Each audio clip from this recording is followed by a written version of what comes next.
Bonjour les amis, une petite canalisation du matin. Vous savez que je l'ai fait quand je descends. En fait, juste un message à vous transmettre, comme quoi le premier devoir que vous avez par rapport à la vie, par rapport à vous-même, c'est de vous protéger, vous, de vous aimer, vous. Bien sûr, ça paraît évident, mais parfois, dans les moments difficiles, il est difficile de le mettre en pratique. Difficile de voir qu'on ne s'aime pas assez, qu'on ne se fait pas assez plaisir.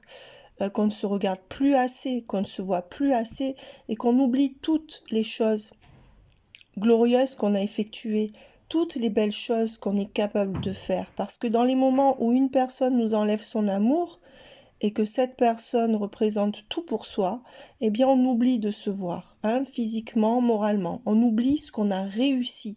On a tendance plutôt à voir ce qu'on a échoué dans les moments où quelqu'un nous enlève son amour. D'accord? Et c'est justement pour ça que je fais ce message, parce que regardez-vous dans la glace. Achetez quelque chose qui vous fait du bien, qui vous rend beau, qui vous rend belle. Discutez avec quelqu'un qui a un regard bienveillant sur vous, quelqu'un qui vous aime vraiment. Vous avez tous au moins une personne qui vous aime. Tablez là-dessus, même si en réalité, en général, quand on perd quelqu'un qu'on aime, on a plus envie de se retrouver seul. Mais essayez de multiplier les chances de rencontrer d'autres personnes. Vous avez les réseaux sociaux, vous avez plein de choses, même que c'est le Covid, que c'est compliqué.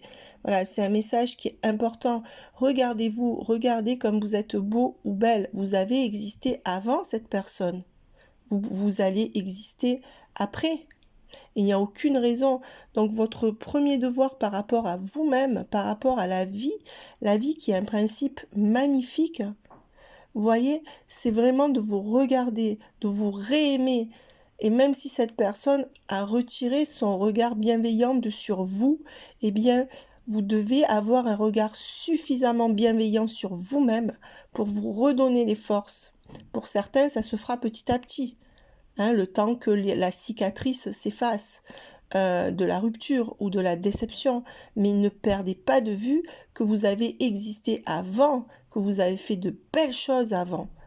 Ne regardez pas le verre à moitié plein, à moitié vide. Il faut le regarder à moitié plein. Même si vous pensez que ça ne sert à rien sur le moment. Moi, j'ai une amie qui m'a donné vraiment, quand ça m'est arrivé, une image extraordinaire. Elle m'a dit, tu sais, j'ai vécu comme toi, donc une séparation douloureuse, plus douloureuse que les autres, on va dire.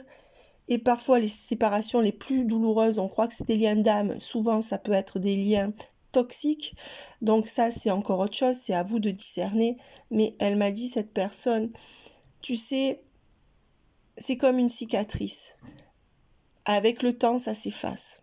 Et là, c'est vrai que cette phrase m'a beaucoup aidée, parce qu'elle m'a donné cet exemple où on a les plaies à vif, et malgré tout, le temps fera son œuvre. Et quand on se coupe et qu'on saigne, même si on a mal, on sait qu'une cicatrice va venir et qu'après, la cicatrice disparaîtra.